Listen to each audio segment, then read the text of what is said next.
اور مین سٹے ہیں اس پاکستانی پولیٹیکل نظام کے. بالکل. تو بڑا مشکل ہوتا ہے منطق اور منطقی انجام، منطق اور انجام صحیح ہے. ان دونوں کو آپس میں ملا کے ایک منطقی انجام بنانا. میرا خیال ہے اس سے ہمیں بھی تھوڑا درگزر کرنا چاہیے، ہاتھ ہولہ رکھنا چاہیے، اور یہ دیکھیں کہ یہ جو وقت ملا ہے امریکہ کے ساتھ اچھے تعلقات کا، وہ جو سپیس کریٹ ہوئی ہے آپ کی اچھی پرفارمنس کا، اس کو ہم اپنے اندر، ملک کے اندر اپنی بہتری کے لیے، ایک لوگوں کے اندر ایک ٹھہراؤ رکھنے کے لیے، سیاسی نظام میں ٹھہراؤ پیدا کرنے کے لیے، معیشت کو ایک موقع دینے کے لیے کیسے بہتر طور پہ استعمال کر سکتے ہیں. صحیح. ورنہ طاقت تو ریاست کی اتنی زیادہ ہے کہ وہ جب چاہے جس کے خلاف چاہے بس آسانی سے استعمال کر سکتی ہے. اس میں تو کوئی کسی کو شک نہیں ہونا چاہیے. لیکن کیا یہ وقت ہے؟ ایک اور فائنل بات کہہ دوں، ڈاکٹر یاسمین راشد صاحبہ کے ساتھ جو ہو رہا ہے، میرا خیال ہے اس کے اوپر تھوڑا سا سوچنا پڑے گا اس نظام کو، کہ یار اگر ہمیں کوئی نہ کوئی کریڈیبلٹی کہیں رکھنی ہے اس نظام کی بھی، انصاف کے نظام کی بھی، طریقہ کار کی بھی، پروسیس کی بھی، تو ڈاکٹر یاسمین راشد کے بارے میں ذرا دوبارہ سوچئے. صحیح. زیادتی کی بھی ایک حد ہونی چاہیے. صحیح. ٹھیک ہے شہزاد صاحب، ایک اور چیز میں آپ سے پوچھنا چاہوں گی یہ جو مقدمات میں عدالت کی طرف سے فیصلے سنائے گئے ہیں، اس میں ہم یہ کہہ سکتے ہیں کہ ایک خاص ہی پیٹرن کے تحت فیصلے آ رہے ہیں؟ پیٹرن کے تحت آ رہے ہیں. دیکھیے پاکستان کی ہر سیاست ایسی ہوتی ہے نا. عمران خان آئے تھے تو کیا بولا تھا؟ میں سب کو جیل میں ڈال دوں گا، میں سب کو لٹکا دوں گا، میں یوں کر دوں گا. آج خود جیل میں بیٹھے ہیں. تو اب میرا خیال ہے کہ کہیں نہ کہیں پہ ہمیں تھوڑا سا ذرا، اگر آپ پریڈکٹیبلٹی کے پوائنٹ آف ویو سے بات کرتے ہو تو پریڈکٹیبل تو بہت زیادہ ہے. سسٹینیبل ہے یا نہیں، یہ بڑا سوال ہوتا ہے. لوگوں کی نظر میں سسٹینیبل ہے یا نہیں، لوگوں کے دل کیا کہتے ہیں. یعنی ہم جو بات سننے دیکھنے والے ہیں، یعنی ہم تو باتیں کہانیاں بنا کے پیش کرتے رہیں گے، نیریٹیوز کو بلڈ کرنے کی کوشش کرتے ہیں، لیکن دلوں کو بدلنا جو ہے بہت مشکل کام ہوتا ہے. میرا خیال ہے کہ پاکستان اس وقت اس مخمصے میں پھنس چکا ہے کہ لوگوں کو کیسے یقین دلایا جائے کہ جو ہم کر رہے ہیں یہ بالکل صحیح اور انصاف کے مطابق کر رہے ہیں. صحیح ہے. ٹھیک ہے. بلکہ اب تو بہت ساری جگہوں سے یہ بھی تو واضح آ رہی ہے نا کہ جو سزائیں ہوئی ہیں وہ سلیکٹیو کو ہوئی ہیں، کیونکہ کچھ لوگوں تو سزا ہوئی نہیں ہے. ابھی ایک بریک لیتے ہیں، بریک کے بعد دوبارہ حاضر ہوں گے، ہمارے ساتھ رہیے گا. Welcome back. زیغم صاحب آپ کی طرف آتے ہیں. فواد چودھری، زین قریشی کو بری کیا گیا، جبکہ عمر ایوب اور شبلی فاس کو سزا سنائی گئی. کیا کہیں گے آپ؟ کیا یہ اتفاق ہے یا پھر سیاسی اشارہ ہے کوئی؟ میں کہ آپ کیا سمجھتی ہیں کہ سسٹم اتفاقات پہ چلتا ہے؟ میں تو آپ کی رائے جاننا چاہتا ہوں. پلاننگ پر چلتا ہے، سسٹم سوچ سمجھ کے چلتا ہے.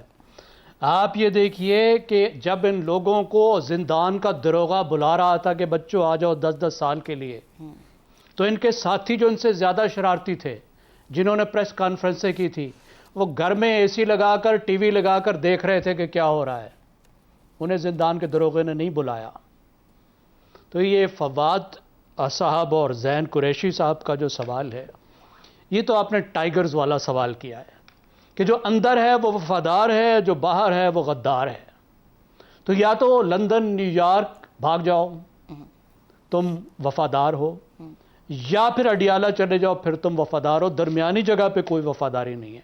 اب شاہ محمود قریشی بیچارہ کتنی وفاداری نبھائے. اس عمر میں وہ 2 سال سے جیل میں ہے، اور اس کے بیٹے زین قریشی کو کوئلوں پہ گھسیٹا جا رہا ہے کہ تم غدار ہو کیونکہ تم اڈیالہ میں نہیں ہو. میرے خیال میں یہ تھوڑا انفیئر ہے. سیاسی مقدمات پاکستان میں متنازع ہوتے ہیں بدقسمتی سے. 9 مئی کا سنگین واقعہ تھا. انصاف کے ساتھ بہت لوگوں کو سزائیں ہو سکتی تھیں، لیکن ویسا نہیں کیا گیا. بدقسمتی سے اتنے سنجیدہ معاملے کو، جو پاکستان کی تاریخ کا ایک سنجیدہ معاملہ ہے، تو دس از انفیئر. پی ٹی آئی کو خود میرا خیال ہے اس کے پاس بھی طریقے موجود تھے، بہتر طریقے موجود تھے اس مسئلے سے باہر نکلنے کے. جس طرح علی امین گنڈاپور نے کہا تھا کہ غلطی ہو گئی، معاف کر دیں، آگے بڑھیں. لیکن بجائے اس کے کہ پی ٹی آئی اس سنگینی کا احساس کرتی کہ کتنا بڑا واقعہ ہوا ہے، اور یہ ریشور کرنے کی کوشش کرتی کہ پارٹی کی پلاننگ نہیں تھی، یہ لوگ وہاں پہ گئے اور آؤٹ آف کنٹرول ہو گئے. لیکن اس نے جو بیانیہ بنایا، میرے خیال ہے وہ 9 مئی سے بھی زیادہ خطرناک ثابت ہوا. کیا فوج پہ الزام لگا رہے ہیں کہ فوج اپنے اوپر حملہ کر رہی ہے، اپنے ٹریننگ سینٹرز پر، اپنے سینئر موسٹ آفیسرز، جرنیلوں کے گھروں کو فوج خود جلا رہی ہے. آئی ایس آئی کے آفیسز کو جلایا جا رہا ہے، اور ایئر فورس کے بیسیز پر حملے کیے جا رہے ہیں، اور یہ کام فوج کر رہی ہے. کیا آپ تصور کر سکتے ہیں کہ دنیا میں کہیں ایسا ہو سکتا ہے کیا اس کے بعد فوج برقرار رہ سکتی ہے, سیاست برقرار رہ سکتی ہے؟ اس طرح کا نیریٹو, اور پھر اس نیریٹو پر آپ ڈٹ گئے تو اس سے وہ تنازعہ پیدا ہوا جو حل ہونے کا نام نہیں لے رہا.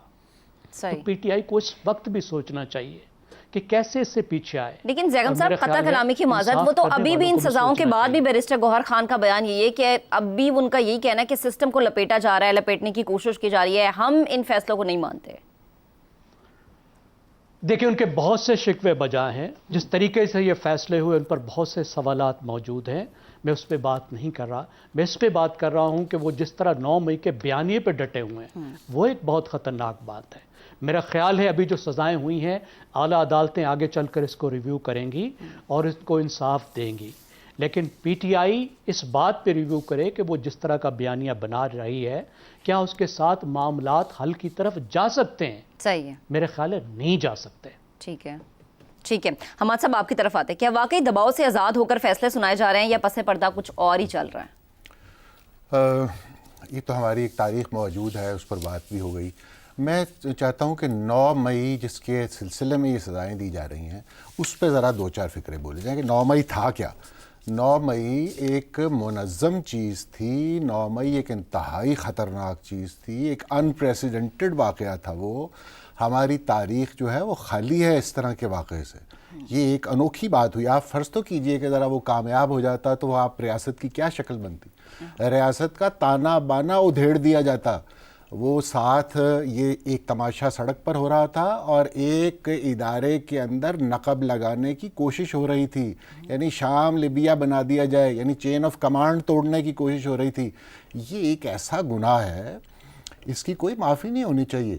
یہ سچی بات ہے کہ یہ ہماری تاریخ میں ایسا کبھی نہیں ہوا. یہ دوسری سیاسی جماعتیں ہیں, ان کو بھی مقتدر سے بڑی شکایتیں رہی ہیں, بڑے بڑے واقعات ہوئے ہیں اور لیڈر پھانسیاں بھی چڑھ گئے ہیں. لیکن یہ جو بات ہے نا, یہ ایک عجیب و غریب حرکت. لیکن حماد صاحب ایک چیز اور بھی تو ہمیں یاد رکھنی ہے نا, جنہوں نے پریس کانفرنس کی ان کو تو بری کر دیا گیا. یہ آپ کی ریاست کے ایک تماشے ہیں, ہم سب اس سے آگاہ ہیں. میں تو آپ کو مرکزی نقطے پر لا رہا ہوں کہ وہ تھا کیا, ہوا کیا اس دن.